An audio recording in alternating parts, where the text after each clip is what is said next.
La campagne de sensibilisation et de mobilisation pour le oui au référendum constitutionnel du groupe Féfé Onanga a atteint sa vitesse de croisière avec un intérêt des jeunes de plus en plus prononcé sur la question au regard de l'engouement et de la qualité de l'interaction.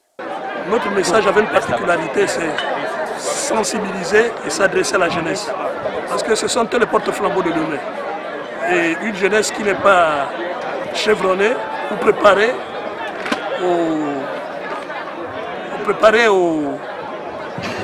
si vous voulez, au coup de demain, n'est pas une jeunesse digne de ce nom.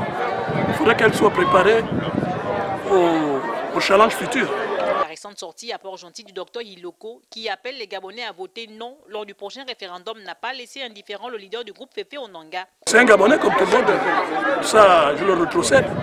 Sauf que pour eux, Port-Gentil est devenu comme le champ expérimental de tous les voyous de la République. Quand ils veulent quelque chose, ils viennent s'adresser au Port-Gentil. Pour eux, Port-Gentil est répandu comme ville frondeuse. Et c'est ce que moi je refuse, justement. Qu'on ne prenne pas Port-Gentil comme c'était une ville frondeuse. Port-Gentil a ses enfants et ses fils gabonais qui vivent ici et qui ne veulent plus entendre parler et qui ont besoin du développement de cette ville. Parce qu'on en a longtemps souffert. Et c'est pour cela que j'ai dit aux jeunes d'être ouverts et d'être attentifs à ce que nous nous disons. J'ai parlé du docteur Hiloko, qui est d'ailleurs un enfant d'ici parce qu'il a fait ses études ici. Au terme de cette 9e sortie, le groupe Féfé Onanga se dit satisfait de l'attitude de la jeunesse marigovéenne qui progressivement prend la mesure de la situation.